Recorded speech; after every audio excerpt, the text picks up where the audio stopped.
Bien.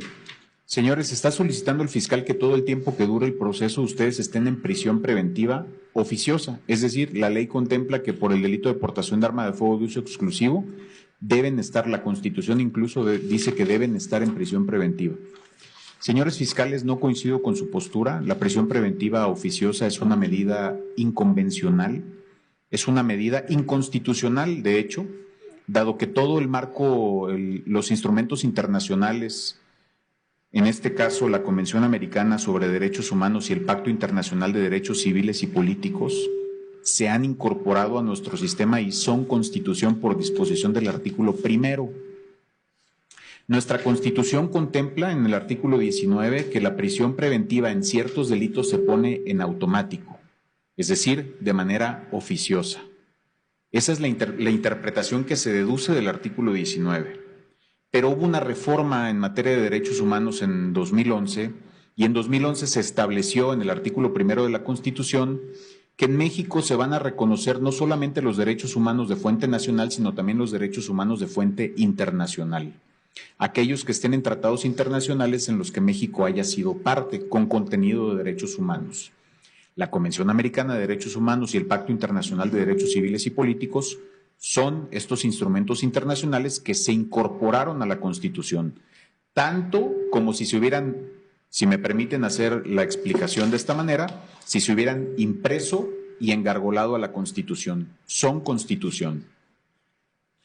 De igual manera, las sentencias de la Corte Interamericana de Derechos Humanos son vinculantes para el Estado mexicano. México reconoció la jurisdicción contenciosa de la Corte Interamericana en 1998. Y la Corte Interamericana de Derechos Humanos, señores, ha reconocido que la prisión preventiva es una medida cautelar válida. Sin embargo, ha dicho que es una medida cautelar, la prisión preventiva, no la oficiosa, que es válido otorgarla siempre y cuando sea proporcional, necesaria, excepcional. No puede estar determinada por el tipo de delito ni por la gravedad de la conducta y no puede ser utilizada como pena anticipada. Entonces, si ustedes se dan cuenta, tenemos en nuestro mismo marco constitucional normas del mismo nivel que establecen, por un lado, prisión en automático y por otro lado, prisión no en automático, es decir, excepcional, proporcional, necesaria, etcétera, no en automático. ¿Qué sucede cuando tenemos normas del mismo nivel que conflictúan por regular de manera distinta un derecho humano, como en este caso? Tenemos por un lado el artículo 19 de la Constitución que establece prisión en automático, es decir, influye en la presunción de inocencia, específicamente en la posibilidad de seguir su proceso en libertad.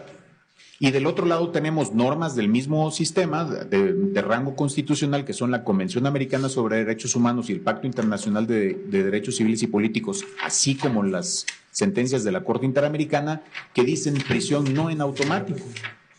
El constituyente, el poder reformador de la Constitución, previó esta situación y determinó que la forma de solucionar este tipo de conflictos se hace mediante un principio llamado pro homine o pro persona. El principio pro homine o pro persona, si ustedes también me permiten la explicación, obliga a pararnos frente a ese parámetro y preguntarnos cuál de los dos protege más a la persona.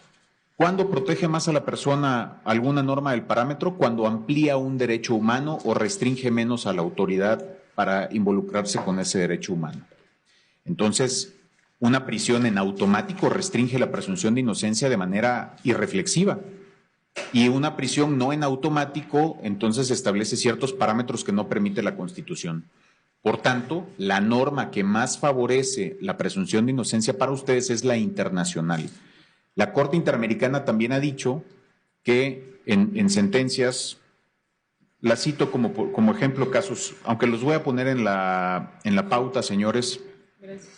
El caso Tibi versus Ecuador, Barreto Leiva contra Venezuela, Costa Calderón contra Ecuador, Palamara Iribarne contra Chile, López Álvarez contra Honduras, Suárez Rosero contra Ecuador, Bayarri versus Argentina. En todos estos casos, la Corte ha dicho lo que les estoy comentando, la Corte Interamericana. Y ha dicho que la prisión preventiva oficiosa que se pone en automático sin observar estos parámetros es una detención arbitraria, que por tanto vulnera el artículo 7.3 de la Convención Americana sobre Derechos Humanos. Entonces, señores, es por esta razón que, atendiendo al principio pro persona, no aplico la prisión preventiva oficiosa para ustedes, porque es una norma que vulnera derechos constitucionales, y esto lo puedo hacer incluso sin dar uso de la voz a los señores defensores. Ahora, pudiera pensarse, señores fiscales, que existe un impedimento para hacer este ejercicio pro persona a favor de los señores o de cualquier persona, porque existe un criterio de la Corte, la contradicción de tesis 293-2011. En esa contradicción de tesis 293-2011, la Corte dijo lo que les acabo de decir. Que dijo la Corte lo que dice el artículo primero, que las normas de derechos humanos en México de fuente nacional e internacional están al mismo nivel y no se relacionan de manera jerárquica, no está una sobre la otra. Y también dijo que las sentencias de la Corte Interamericana todas son vinculantes para México. Hay un inconveniente. Se considera, me parece, de manera inadecuada y no acertada en México, que la 293 es un obstáculo para hacer esto, porque se dice que la contradicción de tesis 293, en función de lo que una de las tesis, la primera de las tesis que emanó de esta jurisprudencia, dice que los derechos humanos no se relacionan jerárquicamente entre sí, pero que cuando haya una restricción en la Constitución se debe estar a la restricción. Sin embargo, señores, no es eso lo que dice la contradicción de tesis 293-2011. Eso dice el rubro de una de las tesis que emanó de esa contradicción. El texto de la contradicción de tesis, de la tesis, y la página 37 de la ejecutoria, es decir, la propia sentencia que le da sustento, establece que no se relacionan de manera jerárquica entre sí. Pero cuando haya una restricción, no en la Constitución y no toda, sino en términos de la parte final del párrafo primero del artículo 1 de la Constitución, así lo dice expresamente la ejecutoria y el cuerpo de la tesis, no su rubro, se debe estar a esa restricción. ¿Qué dice el artículo 1, la parte final?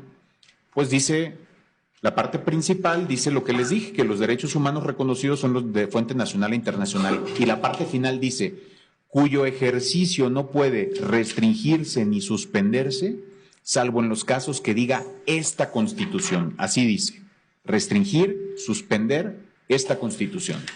Remite a la propia Constitución. ¿Qué artículo constitucional habla de restricción y suspensión de derechos humanos? El artículo 29. ¿Y qué dice el artículo 29?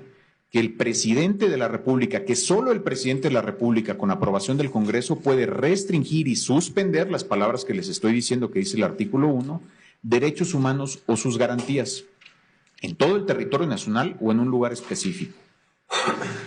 Y esto para hacer frente a una situación, ¿cuál? Por ejemplo, invasión, perturbación grave de la paz, etcétera. Entonces, podemos entender que lo que dice la contradicción de tesis 293-2011 es que los derechos humanos no se relacionan de manera jerárquica entre sí. Pero cuando el presidente de la República, con aprobación del Congreso, haya restringido o suspendido un derecho humano o una garantía, se debe estar esa restricción. Y en el caso de México, señores, el presidente de la República no ha restringido la presunción de inocencia ni el derecho de las personas a enfrentar un proceso en libertad.